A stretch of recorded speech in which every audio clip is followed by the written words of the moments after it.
Halo Stables enjoyed a fantastic Friday, and I'm sure they're looking forward to midweek racing on Tuesday next week.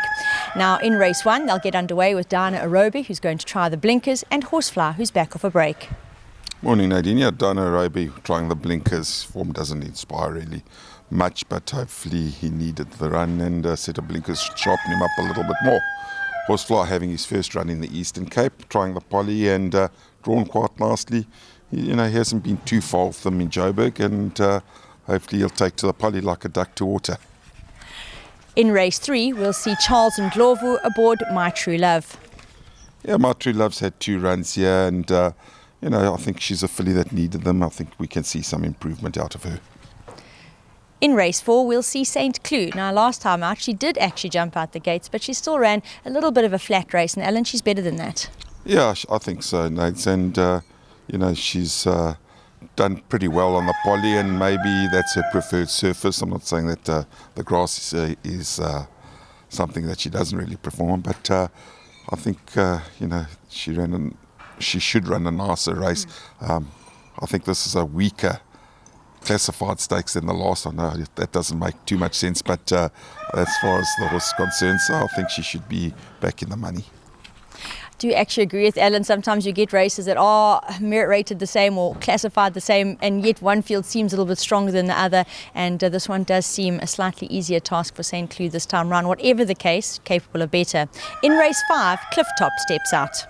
Yeah, Clifftop is drawn, I think, widest of all, or 7 out of 8, and his last 2 runs haven't been the typical Clifftop type form, but I think he'll bounce back quite well, and a horse might go form, but he doesn't lose his ability. In race 6, final edition, well, he is holding super form, and I'm sure he's going to be a big competitor again.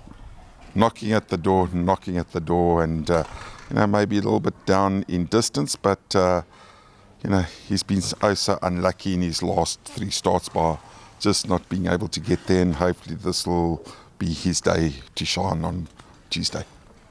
3 runners in race 7, the perfect race for summer Odyssey, who is well down in class and also best weighted. Mary Lamb, tempestuous individual, she's holding really steady form, and Concerto, who keeps popping in and out of the box in the background, well, she posted a fair post maiden, and the way she's been running her races, I actually think she's going to enjoy trying further here.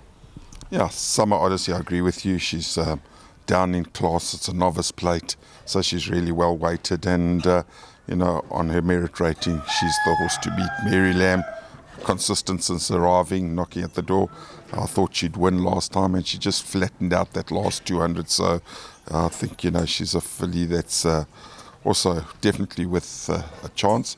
And then Concerto, like you say, Nate's really nice post maiden run, and she just showed that she might want a bit more ground. So I think this is a nice sort of race for her to have a go at and see where she can finish up. See, she's listening to Ellen over her shoulder. Let's hope that she takes those words to heart. The yard will finish in race 8 with Coastal Path. Great to see him put his slightly flat penultimate behind him and bounce right back into the checks last time out.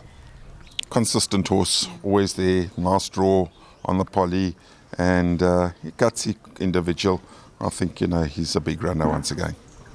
Take heed of those words. Coastal Path could make sure the yard ends on a high.